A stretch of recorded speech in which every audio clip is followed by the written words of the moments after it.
22 de marzo de 1973. Señor don Antonio Fraguas, meu caro amigo, acábome de enterar pola prensa do teu nomeamento de director do Museo Principal de Santiago.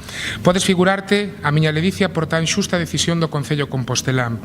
Non é soamente a viva amistade dende tanto tempo mantida con crecente afecto, senón a consecución de tan doadas resolución. Miña noraboa, pois, coa seguridade de que foi para min unha satisfacción como cousa propia. Non sei se xa che preguntei se ías ao terceiro Congreso de Arqueoloxía do Porto. Eu cecais non asista, mas penso presentar moita comunicación. Deixei as clases e agora teño un pouco máis de tempo e dame pena, con tanto material inédito, non ir botándollo fora. Soamente en etnografía teño para posiblemente 2 volumes do tamaño da etnografía de risco. Recibín unha circular para o Centro Galego de España ofrecendo un exemplar a mostra nos centros no Día das Letras Galegas para que en tal data este nos centros. Con saúdos de Carola para Teresa e para ti tamén os meus con fortes apertas. Asina Xesús Taboada Chivite. Santiago, 2 de San Xoán de 1974. Señor don Xesús Taboada Chivite, meu querido e sempre lembrado amigo, xa fai tempo que tiña que agradecerche o teu dobre embrío de traballos. É sempre fundamental, obra de gran maestro que utilizo en conferencias e cursiños. Inda agora rematei un curso de doutoramento sobre as lendas e moitas veces, como era obligado, citeite polos teus valiosos traballos. Supoño que terás recibido o nomeamento de director da sección correspondente. Xa fai tempo que debera estar, pero inda que non son de palacio as cousas van despacio.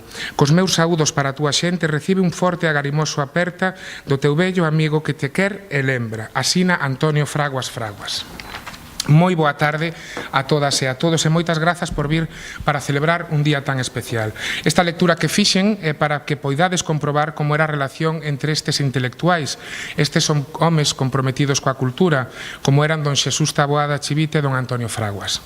Hoxe é día de renderlle homenaxe a un home como era don Antonio Fraguas, un comprometido da sabiduría, un home xeneroso, pero a fin de contas, tal e como reza o título desta conferencia que impartirá don Francisco Fariña, un home do seu tempo. Francisco Fariña é un home tamén comprometido e accedeu á solicitude que lle fixo o persoal da biblioteca e fíxollo, tal e como me contaron Aurora e Vicente, como faría calquera destes ilustres persoeiros, con humildade e xenerosidade, sempre co dito de polo país o que faga falta. Francisco Fariña foi director do Museo Arqueolóxico de Ourense, padroeiro do Museo do Pobo Galego e membro do Instituto Padre Sarmiento. Tal e como reza a Galipedia, que é, como sabedes, a Wikipedia en galego, e isto é totalmente seguro, vamos. O que si lle podo decir é que é irrebatible que Francisco Fariña é un home moi comprometido co seu país e nos últimos anos tamén coa nosa biblioteca, onde sempre acudiu de xeito totalmente desinteresado. Non me vou a estender máis, tan só agradecervos a vosa participación unha vez máis e tamén, como non podía ser de outro xeito, o agradecemento ao noso conferenciante. Moitas grazas. Moitas gracias pola presentación. Ola, boa tarde, gracias por esta presentación que non fai mérito de min, sino realmente mérito das persoas, da persoa da que vou falar e da súa calidade humán e de ese feito de irmandade que representou ao largo dos anos a relación entre os homes que coincidiron históricamente nun momento histórico concreto, alá pola década dos anos 20 e 30 do século XX, que estiveron ademais vincellados a unha cousa que se chamaba Irmandade Galega, Irmandades da Fala, porque nese momento, en ese tempo, houve un movimento de enorme preocupación que deberíamos manter, pero que a veces esmorece, sobre a existencia dunha identidade galega expresada fundamentalmente no idioma. Efectivamente, logo teredes ocasión, porque gustaríame rematar a miña exposición, que non pretende ser moi extensa, porque ademais sei que estamos en período electoral e hai hoxe varios actos dentro dun ratiño e, consecuentemente, vamos a dar tempo a que todos podades chegar e participar se queredes. Eu non vos vou alargar moito, pero vos decía que sí que falamos, cando me chamaron para que buscara un conferenciante e ao estar todos tan ocupados non me quedou máis remedio que vir eu para cubrir o baleiro e falar de don Antonio. da irmandade que uniu a don Xesús e máis a don Antonio, e que non só era deles, sino de todos os membros desa xeneración. Eu lembro a meu pai, compañeiro deles no seminario no seu tempo, cando falaba desa época. Curiosamente, doutra época da que eu falarei despois non falaba. E nunca nos contou nada, e veredes que tamén é un momento que históricamente nese proceso vital que eu vou levar adiante a través de don Antonio, eles tampouco falaban, ou falaban entre eles e non querían ter testemunhas. Don Antonio naceu casi co século XX e chegou prácticamente ao seu remate, xa que morreu en 1999. A súa vida é moi expresiva dun tempo, o século XX, que viviu grandes convulsións, viviu momentos tristes e procurou incluso un proceso de recuperación no que aínda estamos inmersos.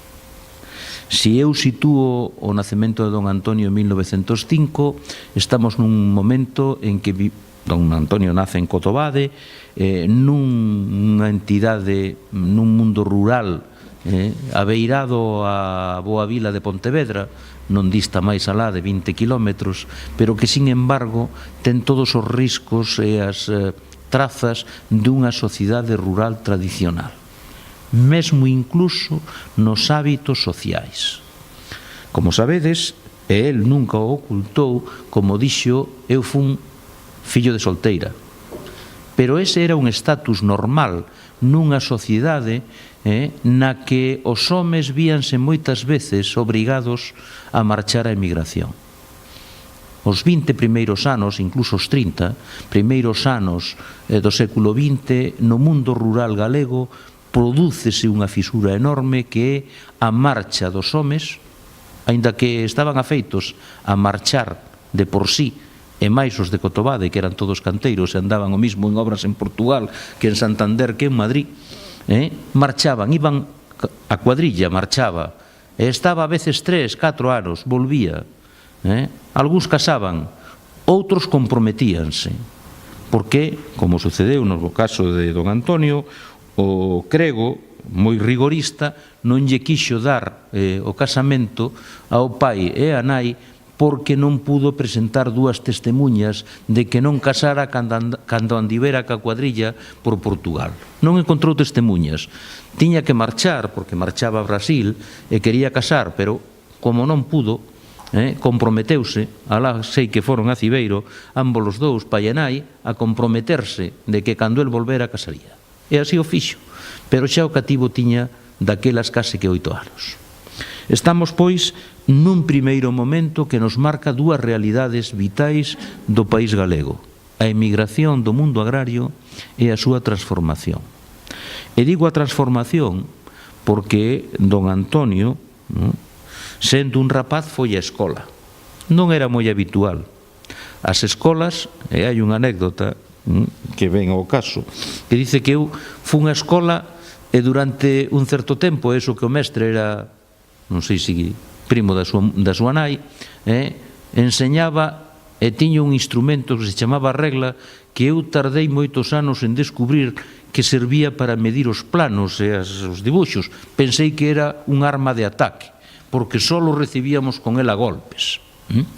E tamén a gran sorpresa que tivo cando descubriu que uns paneis negros que estaban no fondo da clase servían para escribir o mestre e poder explicar.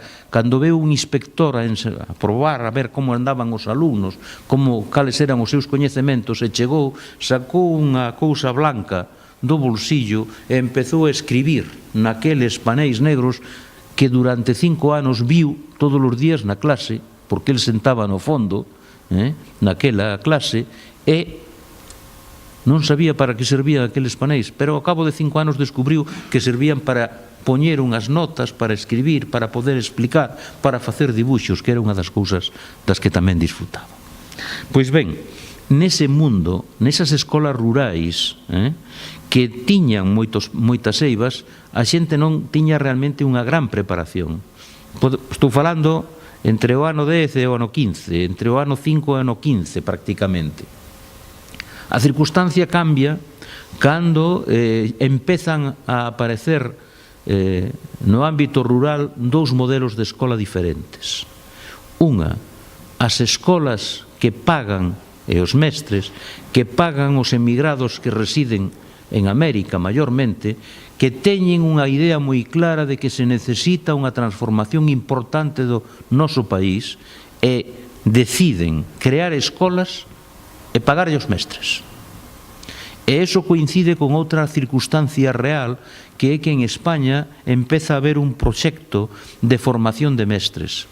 Hai un proxecto que avanza nunha línea intelectual moi alta, a Junta Superior de Ampliación de Estudios, que trata de que os mellores alumnos das universidades españolas viaxen ao estranxeiro, coñezan o que se está facendo noutros países e logo o apliquen aquí. E paralelamente o lanzamento das escolas de maxisterio, non só de homes, sino tamén de mulleres, que é outro proceso de transformación importante da sociedade, porque o mundo rural galego estaba en más das mulleres, e segue estando, e ninguén as recoñeceu. Don Antonio, sí. Si leedes estes días que veñen nas páxinas dos xornais estes reseñas a propósito do Día das Letras Galegas, veredes que fala fundamentalmente de dúas mulleres, a súa nai e a señora María, unha persoa que a súa nai recollera e que vivía con eles, que é a que lle cantaba as cantigas, que lle ilustraba, que coidaba del cando era neno. E esa muller deixoulle unha pegada fondísima, fondísima.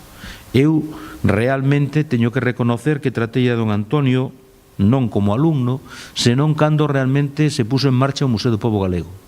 Certo é que o coñecía e que tiña trato con el, porque como creo que deixei explicado antes, meu pai traballou con el no Seminario de Estudos Galegos alá polo ano 31, 32 e 33. Pero fora desa relación eu non o conocía.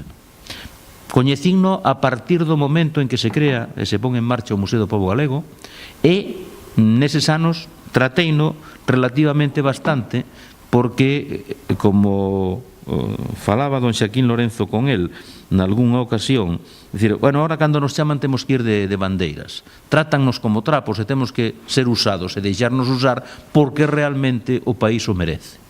E ese é outro sentimento importante, ademais do de irmandade, o sentimento do país. Ese país que coñeceu tan de preto, que o levaba a que cando o seu pai regresou de Brasil, pensara en marchar con ele e ca mai, de volta a Brasil, pero quixo, antes de marchar, que a deprendera unha profesión, conductor de ferrocarril. E para iso necesitaba ir facer uns estudios a Vigo. O feito de que un deses mestres que había novos nas escolas que os emigrantes creaban no país fora a Cotobade, dou pé a que este home descubrira a intelixencia natural de don Antonio e convencer aos pais para que fora a estudiar ao instituto e se poidera ser, e se poideran facer os sacrificios necesarios, lle deran unha carreira, porque ese home tiña unha valía extraordinaria. E foi quen de convencelos. E así, don Antonio, en lugar de ir a facer un aprendizaxe técnico en Vigo para aprender a conducir ferrocarrís e marchar cara a Brasil, foi ao Instituto de Pontevedra e ali descubriu que existían dúas cousas que non coñecera prácticamente antes: os libros, os amigos e a lingua galega, que el usaba e que non lle daba ningún valor porque era a súa lingua. Pero na vila, en Pontevedra, el pasou a ser acumado o da aldea, porque falaba galego. Na vila, evidentemente, o galego, en aquelas datas en Pontevedra aínda se falaba galego na Moureira, pero no ámbito educativo e no ámbito señoritil da vila xa non se falaba o galego. E foi ese alcume o que lle serviu de elemento de identidade. Había outra xente como a él que tamén se sentiu chamado por eso. Asistimos, por un lado, ao proceso da emigración, ao proceso da desertización e feminización do mundo rural do primeiro tercio do século XX en Galicia e paralelamente ao tema da renuncia á identidade a través do idioma. E don Antonio resulta consciente deso, encontra amigos que van ser amigos toda a vida, como Sebastián González García Paz ou a súa irmá Daría, coa que coincidiría logo en Santiago, e a partir de aí montan entre eles, sendo alumnos de instituto relativamente novo, porque don Antonio chega a estudiar xa un pouco maior, pero os seus compañeiros eran a veces 2 anos máis novos ou 3 anos máis novos que él, e tiñan 12, 13 anos, e foi quen de constituir unha sociedade a prol da lingua, unha sociedade secreta, de outro aspecto que é moi curioso, sobre o que a xente ten interesado que podía ser eso. A don Antonio non lle sorprendían as sociedades secretas. Igual que os paragüeiros, os afiadores, tiñan un idioma, os canteiros tiñan outro idioma secreto de conversa entre eles, de comunicación directa cando non querían que os entenderan. Ese era o modo e o modelo de sociedade secreta, non de unha secta, nin moito menos, sino a relación íntima de irmandade que existe entre xente que se sinte igual, pero ao mesmo tempo ten un sentido da identidade fronte a unhas realidades distintas. E iso tamén o sabe e o acepta don Antonio e constituye unha sociedade de lingua no propio instituto. E descubre que iso, ademais, o uso da lingua, é algo que algúns profesores dese instituto valoran. Concretamente un catedrático de filosofía, Antonio Losada Diéguez, natural de Moldes, moi vinculado ca provincia de Ourense, que fora profesor no Instituto de Ourense, onde captara a todo un grupo de xente para que se convertiran nos adalides de unha renovación cultural. Antonio Losada Diéguez coincide no instituto con don Marcelo Macías, con Eduardo Moreno, catedrático de Historia, está tamén aquí un ano un profesor de filosofía que logo vai ter un valor importante no país porque vai a ser presidente das Cortes, socialista, que ten un peso específico e que tamén deixa unha pegada sobre ese núcleo que logo demos en chamar os membros da xeneración Nós, Otero, Risco e Cuevillas, alumnos destas persoas en Ourense. Esas persoas son os que os convencen para que, juntamente con Rodríguez Sanjurjo, para que se interesen non só pola cultura universal, sino que señan capaces de recoñecer esa cultura universal en Galicia. E así se produce a transformación de aqueles diletantes e dandis ourensáns, Risco, Cuevillas e Otero, en estudiosos do seu país. A persoa que exerce esa transformación é Antonio Losada Diéguez, que logo se traslada ao Instituto de Pontevedra e ten unha incidencia moi importante sobre un núcleo de alumnos que entre os anos 23 e 28 cursan os seus estudios no Instituto de Pontevedra. Pois ben, ese golpe, esa nova situación, fai que don Antonio se engallole cos estudios e se convirta nun estudiante aventaxado, que recibe realmente e que ten tamén un mestre de dibuixo, casualmente, porque ven a facer unha sustitución, pero que vai a deixar unha pegada moi fonda sobre del, que é Castelao. Alfonso Rodríguez Castelao, que era funcionario da administración, recibe un encargo para facer unha sustitución como profesor de dibuixo no instituto e dalle clase a don Antonio. Sorprendentemente, don Antonio, que hasta ese ano non levara moi boas notas en dibuixo, leva sobresaliente matrícula de honor. Unha curiosidade, pero unha realidade. E a partir dese momento exerce sobre el, sobre Sebastián, sobre outros alumnos dese centro, unha influencia moi importante. Tan importante como a que, en canto se traslade a Santiago para realizar os estudios universitarios, van a exercer outros profesores da universidade e, sobre todo, os integrantes de un círculo non secreto, senón público, pero moi comprometido coa lingua, eran os membros das Irmandades da Fala propiamente ditos, e propulsores do Seminario de Estudos Galegos. En ese círculo onde vai a eclosionar realmente don Antonio. Don Antonio se convirte nun elemento importantísimo no funcionamento deste país nese ámbito cultural. Non é a bandeira principal en aquel momento, non.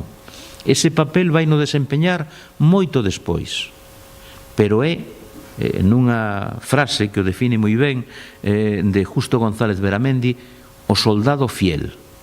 É dicir, a persoa que é capaz de traballar arreo como ninguén, de executar as órdenes e as directrices que lle dan, pero non de calquer maneira, sino intelixentemente, e con un traballo contundente, ben feito, e que encima ademais serve de expolique aos seus compañeiros.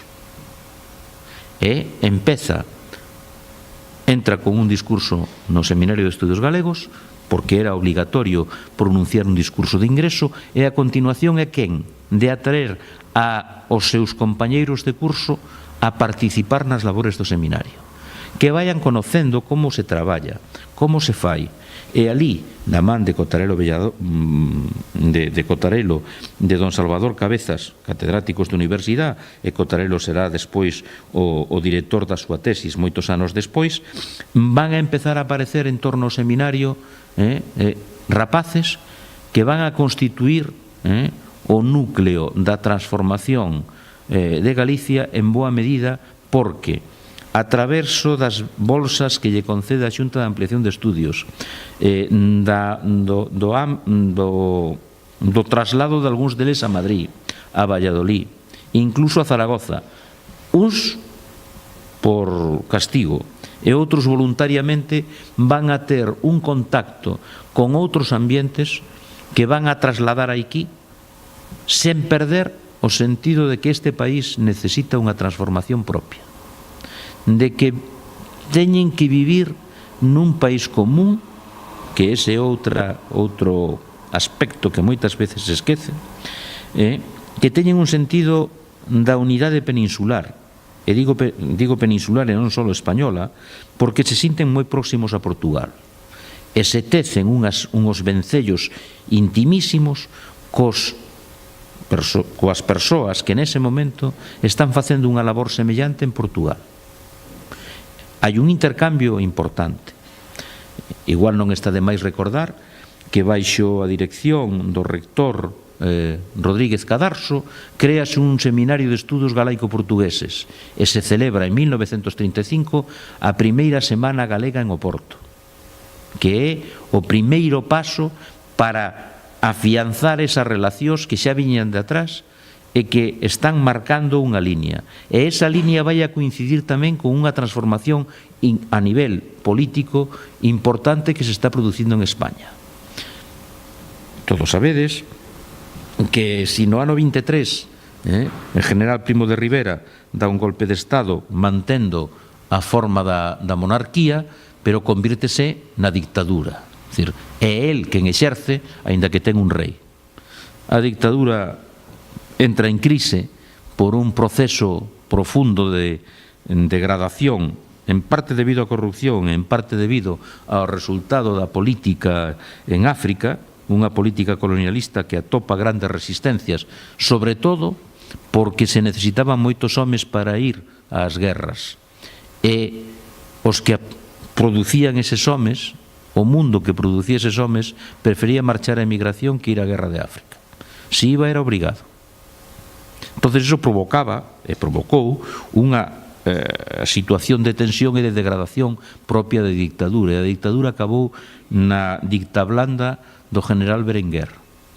E a situación fixo pum nas eleccións municipais do 14 de abril de 1931, que deron lugar á proclamación da República. E nese momento, coincidindo con ese novo escenario, van a aparecer dúas situacións moi importantes. Van durar pouco, pero van a ter unha profunda importancia na vida de don Antonio, por un lado, porque se vai a convertir en profesor, e segundo, porque vai a haber unha efervescencia política tendente a algo semellante ao que está pasando agora, aínda que non o queremos ver, que chegar a un proceso de conversión dun Estado que nunca foi unitario nun Estado federal ou cuasi federal.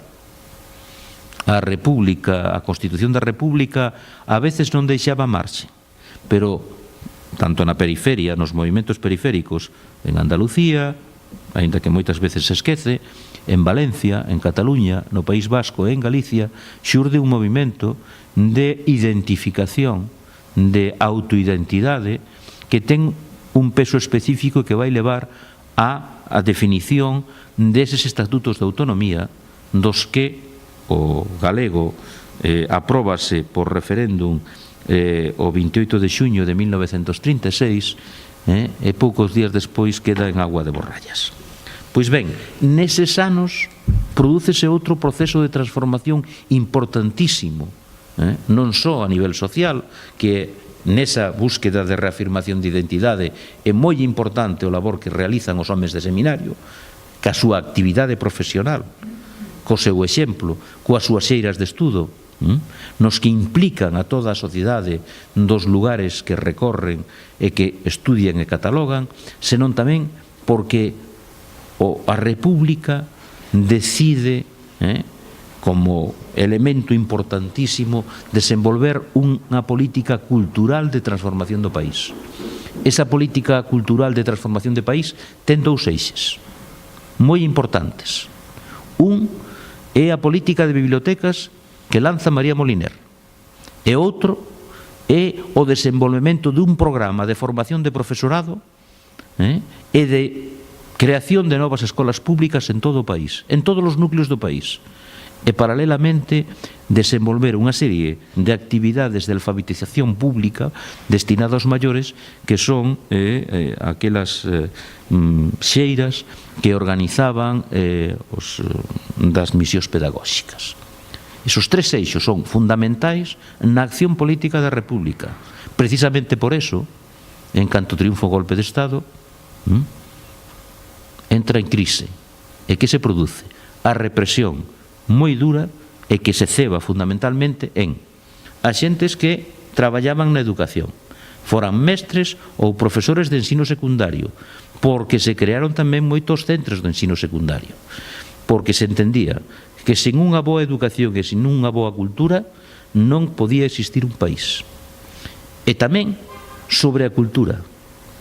Todas as bibliotecas e os centros que se formaban, que se formaron con eses lotos fundacionais que mandaba a Junta de Estudios a todos os núcleos que o pedían, formado por 100 libros perfectamente seleccionados, moi variados, foron obxecto de procura, queima. O de queimar os libros non é só o título dunha película, sino que é unha realidade que se repite. É dicir, pensade na queima da biblioteca de Sarajevo, non hai moitos anos, aí, con ocasión dunhas guerras fratricidas, pensade nos destrozos que os americanos, estes homes tan cultos, produciron en todas as bibliotecas de Irak, ademais do espolio dos museos para vender as antigüedades baixo mau outra vez nos círculos de colección e nas sociedades estas de venta que tamén estamos vendo todos os días, que aparecen de repente pezas que se daban por desaparecidas e que de repente aparecen nunha casa de subastas en Londres ou nos Estados Unidos. Casualidades da vida. Aquí non, porque marchamos antes de tempo e non trouxemos bastantes. Pero bueno, estas excursións permítenme volver á realidade do século. As transformacións importantes que se deron en Galicia nese tempo viviunas don Antonio primeiro no Seminario de Estudos Galegos, onde foi bibliotecario, onde foi colaborador directo de Xaquín Lorenzo na montaxe do primeiro museo etnográfico que realmente se poda chamar así, existían coleccións, o desenvolvemento de coleccións, na realización de traballos de campo de catalogación de arqueoloxía e prehistoria, no comenzo de unha obra monumental que vai a eclosionar 30 ou 20 anos despois, que é o estudio das orígenes da universidade, do Colexio de Santiago. É dicir, que vai a ser a tesi que vai a defender no ano 1947, sino 49, en Madrid, vai promovida por Cotarelo Valledor, e que lle vai a significar de alguna maneira o reencontro coa investigación. Unha investigación que non abandonaría nunca, a pesares das circunstancias ás que me vou a referir a seguir. Ese traballo levou uno a desenvolver o seu traballo como mestre que desempeñaba na universidade, como profesor que desempeñaba na universidade, a un instituto de nova creación, o da Estrada. E na Estrada, en 3 anos, vaise a significar non só como un organizador que é capaz de poñer en marcha un instituto de cero para que teña alumnos, para que teña actividades e para desenvolver unhas liñas de docencia baseadas no coñecemento do inmediato para logo poder chegar ao coñecemento do conxunto.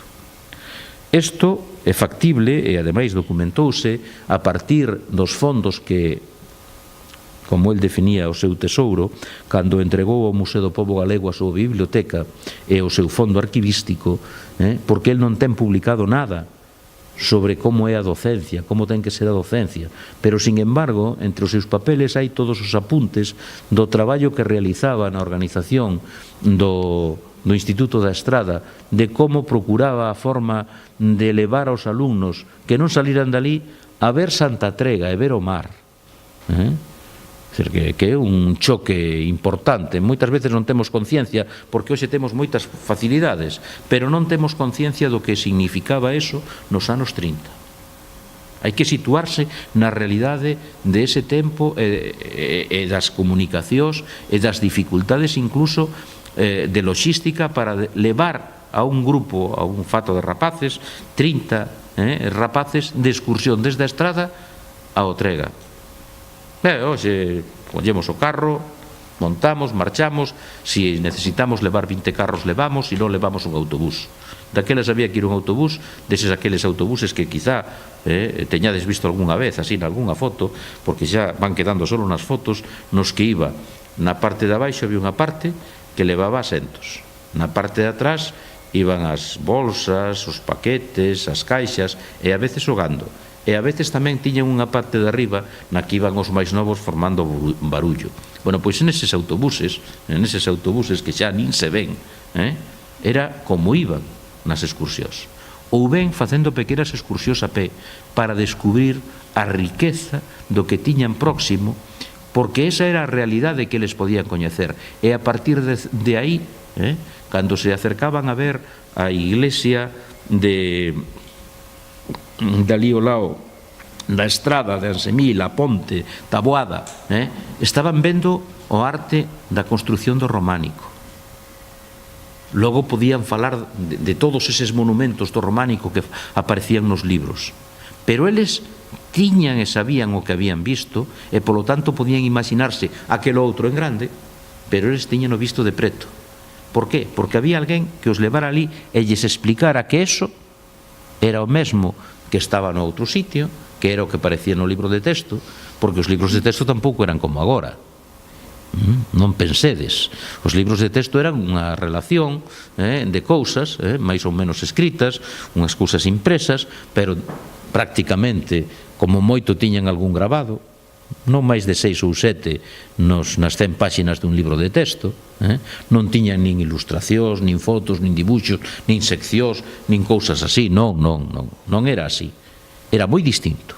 En ese mundo foi onde como profesor triunfou don Antonio, pero comprometeuse na política, porque tiña un ideal de país, e iso costoulle un gran disgusto cando inmediatamente despois do golpe de Estado contra a República, pasamos a ter non 3 anos de guerra, como se dice, sino de 15 a 20 anos de represión.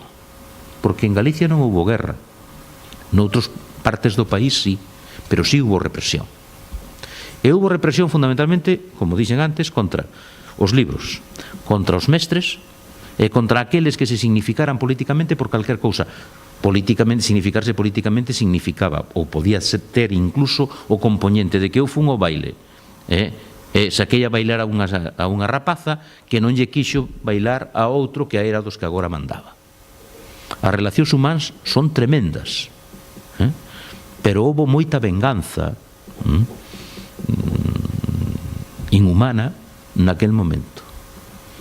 E o feito de ter sido profesor inhabilitaba para desenvolver un traballo calquera que fora, cando non pasabas a ser un dos desaparecidos nunha cuneta, ou dos que aparecían tirados ou claudiados na beira dunha estrada.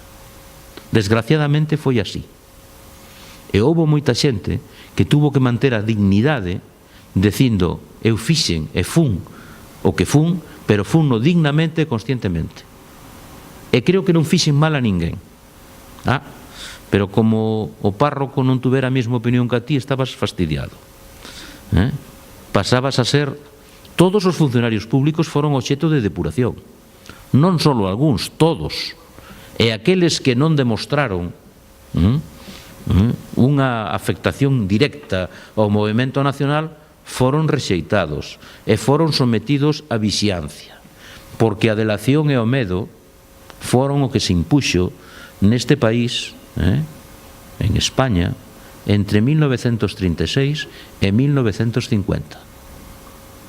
De feito, moitas veces, isto non se valora moito, pero neste recorrido pola historia de Galicia, onde está implicado don Antonio, teño vos que contar que hasta que realmente Franco non chega a un acordo con Eisenhower, Eisenhower visita España, o Estado, os órganos do goberno manteñen a represión. Como había que congraciarse cos americanos, afloxouse un pouco o asunto. E iso se traduciu tamén nunha transformación. Algúns dos que estaban represaliados no interior, outros, xa digo, nin estaban, e algúns marcharan ao exterior, os que estaban no interior poideron intentar recuperar a súa actividade profesional, que foi o caso de don Antonio.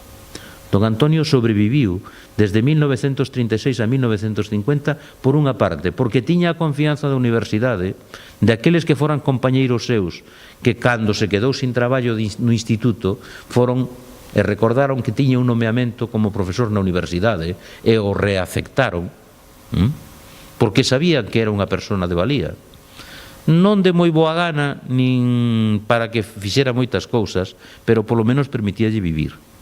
E gracias á amizade de un amigo grego fundou unha academia en Santiago e desenvolveu a súa actividade de docente daquela maneira, inspeccionado cada pouco máis pola policía que polos enviados do Departamento de Educación. Porque tamén pasaba eso. Os que sabían eran os que levaban as directrices políticas, non os que levaban os ámbitos de educación. Teóricamente dependían do rector da universidade, pero o rector non se metía en nada se había unha denuncia policial. O que importaba era levarse ben ca policía. E para iso necesitábase un salvoconducto. E o salvoconducto, o único salvoconducto que naquel país existía, e non sempre, era ter algún amigo grego que che dera unha cobertura.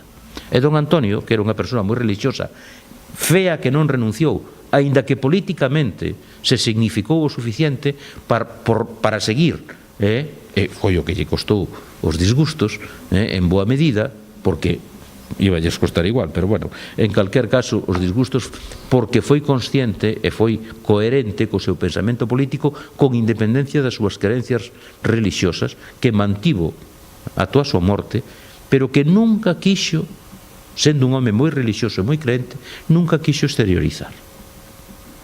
El tiña o seu ámbito de intimidade, non necesitaba demostrárllelo a ninguén, nin enseñalo, nin convertilo nun instrumento de decir eu son isto, non. Incluso cando ten que facer un pliego de descargo para decir que ele era unha persoa que estaba traballando e que tiña unhas ideas políticas as que non renunciaba porque creía que non tiña por que renunciar a elas, decía que era unha persoa que tiña un sentimento religioso que sempre o tivera e que non renunciara a él. Eso non quería decir que políticamente non fora quen de poder ir no Frente Popular por coherencia con un posicionamento político. Non o fixeron así os que na escisión do Partido Galeguista optaron polo que se chamou dereita galeguista, que convertiron o eixo religioso no fundamento da súa acción política. E don Antonio nunca lle botou en cara a ningún de aqueles que, sendo amigos seus, tomaron esa outra opción. Por máis que, probablemente, no que eu coñezo, fora máis religioso que ningún deles. Isto é unha valoración miña, certamente, pero certa. Por eso digo que neste traxecto ao largo do tempo, que estou intentando que non se me vaya de tempo, pois don Antonio viviu unha primeira etapa, unha segunda etapa, que vai a coincidir con este período de represión de todo este tipo de actuacións nas que ten que convertirse, por así decirlo, nun caladiño. E só a partir dese momento de 1950, 1952, que empeza esa recuperación, esa certa apertura de certo, bueno, xa pasarán prácticamente 15 anos, e polo tanto, bueno, non podíase recuperar esa xente porque se necesitaba, ademais, pois volve a ser profesor e se traslada de Santiago a Lugo. E iso supón para él, nas súas propias palabras, a recuperación da liberdade. Volve a ser un mestre, volve a ser un profesor nun instituto onde fará e desenvolverá todos os cargos e onde, en 9 anos, recibirá o recoñecemento de todos os seus alumnos. De feito, hoxe, un deles, Abel Vilela, presentaba un libro ao que me invitou para que fora a facerlle un pé, tuve que decirlle que xa tiña un compromiso aquí e polo tanto non podía, porque tiña que recordar a don Antonio. Don Antonio era unha persoa, era fundamentalmente unha persoa, era un home nacido no ámbito rural, de unha enorme sinxeleza, pero moi consciente do que podía facer e do que podía chegar a facer. En eses anos o que fai é, fundamentalmente, dar clase, enseñarlle aos alumnos, seguindo esas prácticas docentes que xa empezara a poñer en práctica no Instituto da Estrada, e seguir e manter outra actividade que nunca lle puideron quitar, a da investigación.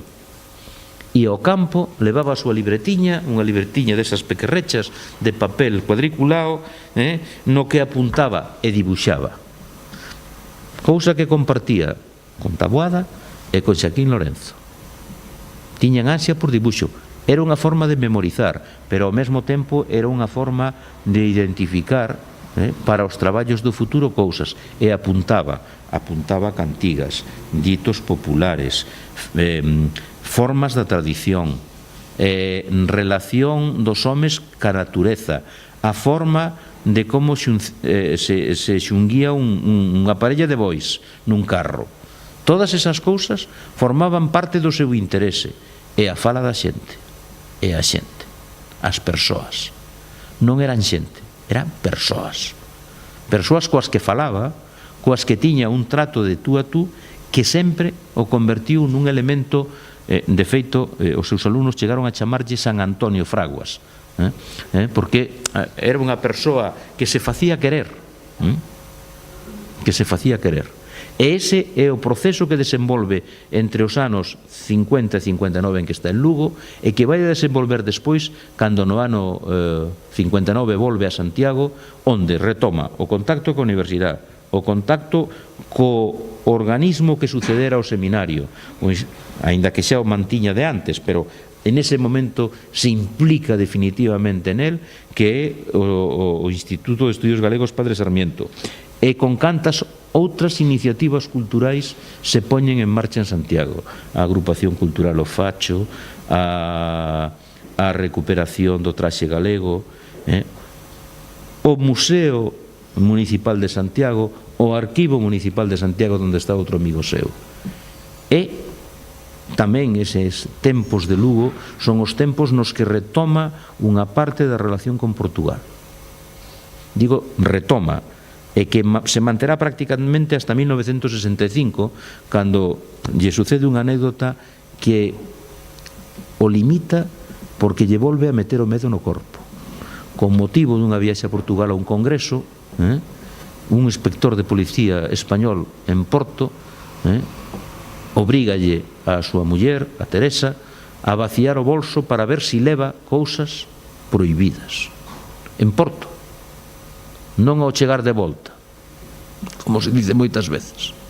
Había certas sinerxias entre as autoridades políticas españolas e portuguesas, e que facían un fato de galegos nun congreso en Portugal sobre San Rosendo, non fora ser que foran a facer unha serie de actividades ilícitas. E claro, o máis lóxico é que eles non levaran encima os documentos comprometedores, sino que estuveran no bolso das mulleres. E sufriu esa afrenta, e esa afrenta fixo que non volvera xa prácticamente a ningún outro congreso a Portugal. Curioso, porque significa unha cousa que el nunca verbalizou, que nós interpretamos hoxe, porque hoxe é moi fácil interpretar. Mirar para atrás e pensar que isto non sucedía. É moi fácil xuzgar por unhos documentos que un lee a veces apresuradamente como son ou como foron as cousas. As cousas foron moi difíciles para esta xente que ademais estaba sempre baixo sospeita. E máis aínda, cando tiña interese por ir a sitios a ver cousas. Non fora a ser que foran espías e estuveran transferindo información ao estranxeiro, información importantísima para a situación do país. Ben, esta situación chega hasta 1975. En 1975-74 xubílase don Antonio. E todo o mundo pensa, bueno, ahora volve ao estudio de investigación. A todo isto, durante ese tempo, tiña publicado unha manchea de artigos, tiña colaborado con Luis de Hoyos recollendo material para o Museo do Pobo Español, unha realidade que desgraciadamente nunca chegou a existir porque ninguén creeu nel, a pesar de que tería sido moi útil cando se intentou poñer en marcha xa en 1982, pero ninguén tampouco creía no Estado das Autonomías e agora todos se declaran autonomistas. Pero bueno, quero decir con isto que nese momento, neses anos, hasta que se xubila académicamente, desenvolve unha actividade paralela de investigación, de publicacións, de estudios. Xa digo, a súa tesis é un estudio monumental sobre o Colegio de Santiago Alfeo, que representa un estudio básico para coñecer o mundo de Santiago e da universidade e das relacións de poder entre 1500 e 1865. Bueno, pois con todo eso, cando se xubila don Antonio, vese aí que de repente, bueno, e agora que van facer este home? Pois coincidindo, casualidades da vida, con que estamos de novo nun momento en que parece albiscarse unha nova liberdade, prodúcese un movimento social de finiquitar un período, ese que se definiron sempre como 40 años de oprobio, 40 años de ferro, e a partir de 1975 don Antonio vai a ter dúas encargas. Unha, manter o Museo Municipal, que xa tiña encargado. Dúas, ser o eslabón con unha nova xeneración que de repente lle ofrece ser o director do Museo do Pobo Galego que acaba de poñerse en marcha. E don Antonio nese momento, xuntamente con don Xaquín Lorenzo, se converten nos dous abandeirados do proxecto. Estaba previsto inicialmente que fora don Ramón Otero Pedrallo presidente do Padroado, pero don Ramón Otero Pedrallo, que tiña aprobado esa proposta, non pudo ser porque finou antes. En calquer caso, deixounos unha testemunha que creo que teño perdida por aquí, na que dice que, bueno, que como a ser o museo, a ver si o recupero, por aquí. Bueno, pues non está aquí. En calquer caso, vai ser ese museo vai a representar a recuperación dunha idea, de unha actividade profesional moi importante que desempeñara nos anos 30 e ao mesmo tempo a posibilidade de poñer en marcha unha idea de país e de servicio ao país que vivía. Di Paco Calo, Francisco Calo, un compañeiro meu, falando en 2004 sobre o Museo de Xaquín Lourenzo, pero que é o Museo de Don Xaquín e o Museo de Don Antón, de Don Antonio. E fala Calo, dice: nunca esquecín aquela tarde no Museo do Pobo Galego cando Don Xaquín Lorenzo, con vagas nos ollos, nos encomendou coidar e avivar a cativa faisca, as verbas son del, que lle quedara daquel facho de amor á terra que Otero, Cuevillas e Risco lle entregaran a él no seu día. Precisamente isto é o que ten que ser, en primeiro lugar, o noso museo, un acto de amor a Galicia, porque o museo debe recoller, conservar, estudiar, a enseñar aí e nada a Galicia, non un anaco dela, non un estrebellos de profesións perdidas, sino o ser dun país, con todas as teorizacións orixinais e anteriores, que se manifestan no rural como no urbano, no preindustrial como nos planos de I+D, nos cultivos tradicionais como nas actividades fabrís, nas tendencias de voto para as diferentes posturas ou incluso contra as situacións que se nos producen. Pois ben, este é a razón de ser que vai a xunguir directamente a don Antonio, retomando todo o poderío da súa enerxía para que eso se convirta nunha realidade e que esa realidade compartida con Xaquín Lorenzo, compartida, como señalaba hai un momento o concelleiro cando leía a carta de felicitación de Taboada a Fraguas, vai ser o novo acicate que vai a levar a don Antonio a ter, como dice María Xosé Fernández Cerviño nun artigo sobre don Antonio, dice: os 1000 fillos e os miles ou centos de afillados que don Antonio tuvo na súa última etapa da súa vida. Os que convivimos con él tuvemos a sensación de que esa obra era unha obra a que nos estaba chamando a todos e a que nos convocaba a todos os que queríamos participar, porque esa era o sentido da terra, no que todos e cada un de nós, calquera que fora o noso pensamento, podíamos estar identificados. E ese era don Antonio, un home sinxelo que sentía o idioma que mamou toda a súa vida e que se achegaba aos demais como quería que se achegaran a él, como unha persoa que o respetara tal como era, como él trataba e foi quen de facer, de respetar aos alumnos que recibiu e as persoas co que conviviu. En principio, tiña pensado rematar aquí recordando esa íntima relación que mantiveron e que se convertiu, a propósito deso que se chamábamos Irmandades da Fala, podemos poñelo cando queiras, deso que se chamaban en Fanxán, chamábanse irmãos, sentíanse irmãos, podíanse pelear moitísimo, pero sentíanse irmãos. Lembrovos aquela frase de Castelao cando lle dicen si volver a Galicia a encontrar a Risco, que lle diría, porque lle mandaron unhos poemas que Risco tuvo que firmar dedicados a Franco, e dixo: berraría lle daríalle unha aperta infinita. Pois esa era a irmandade que ele sentía e que eu quixera transmitir.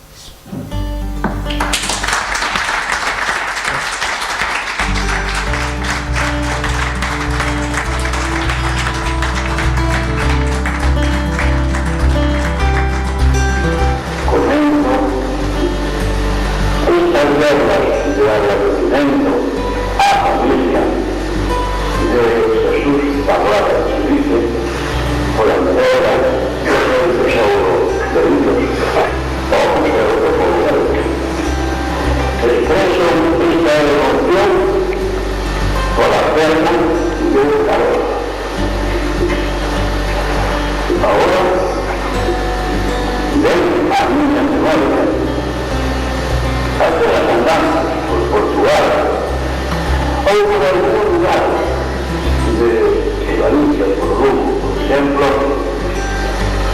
cuando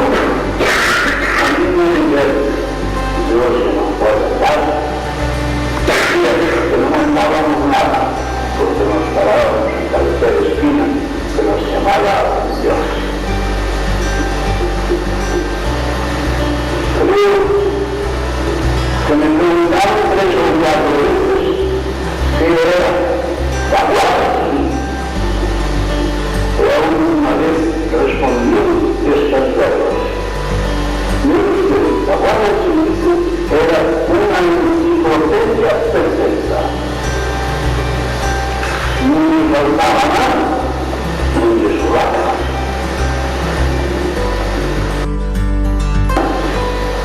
Estudiou a súa terra e os seus homens. Estudiou as súas costumes. Estudiou todo. As iglesias onde de paz. As imagens as que tiñan máis devoción. Agora, ben, serviu a Galicia tamén, porque o goberno do galego é principalmente transferir a Galicia. Ponemos todo o que cando abrimos as portas á mañá e fechamos á noite, pode que teñamos alguna equivocación. Se anotamos, procuramos corregirla. Se a fixemos de día, corregirla de noite. Porque cando sale o sol da mañantiña, non descubra as nosas faltas, non porque as tapamos, senón porque as corregimos. Temos, por lo tanto, de rematar dicindo que hoxe están eligindo Jesús da Guarda Civil e a súa norma. Casa, por xunto de nós. O país do rincón está solas. Volve a que non este é por Dios. En algún estado de risco, ya mostrando los olhos una misión altera. Pero el Ramón Montero de Rey sacará con un pastelín o un liberador. Pero él hará su oración, acabando magistral de tiempo. Jesús da Guarda Civil.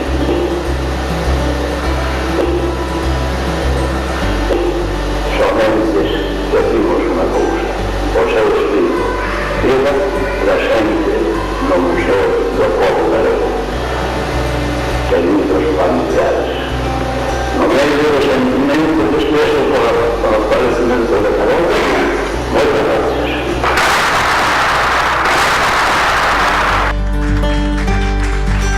Este era o home que tiña ese sentido da amizade e do servicio ao país. Moitas gracias.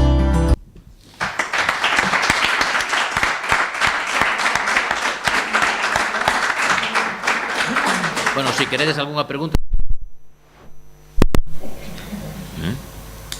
E contrariamente ao que dicen, igual teño que engadir un detalle, contrariamente ao que dicen, sempre se sentiu unha persoa coñecedora do seu lugar.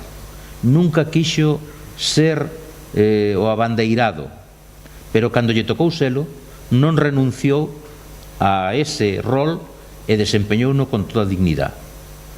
Lembrando, por exemplo, cando designaron cronista oficial de Galicia, que desenvolveu durante 7 anos, ou cando, logo da morte de Filgueira, houbo unha proposta de que fora presidente do Consello da Cultura Galega.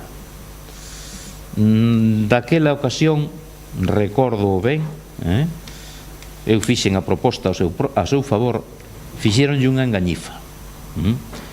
Comentáronlle ao presidente daquelas, Fraga, que don Antonio non quería ser presidente porque os presidentes morrían pronto. Entonces, a min extrañoume porque eu, xa digo, polo trato que tiven con el, sei que se sentía con forzas e ademais coa idea clara de como reorientar o Consello. Entonces, pois, cando me contaron que non quería ser, eu coincidín no Museo do Pobo Galego con el, tiñemos unha xuntanza, e falando de don Antonio, dixéronme que non quería ser presidente. Eu pensaba propoñelo, dice, cale, Eu quería, pero non vou ser, porque según me contaron, xa lle chegou a fraca cousa de que xa tiñan un nomeamento e que estaban todos conformes. Entón, eu dixen, pois non, comigo non falaron, eu tamén vou votar, así que teño claro o que vou facer. E a proposta de don Antonio foi ao plenario, someteuse a votación e perdeu 14-15. E como bo demócrata, aceptou o resultado da votación e felicitou ao novo presidente, que foi Carlos Casares, que tampouco, desgraciadamente, sobreviviulle moito. Así que non era un problema da proximidade da morte, senón da vida e das ocasións que a veces se producen, porque el estaba disposto, e ademais seino positivamente, porque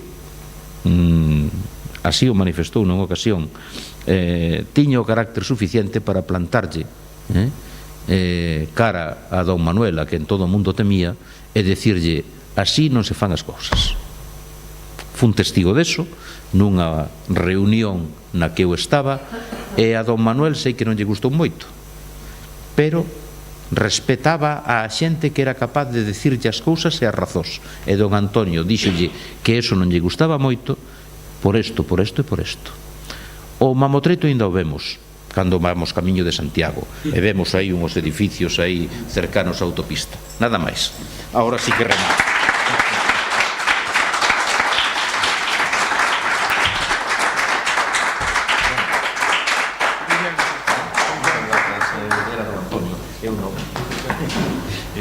Era don Antonio Villar.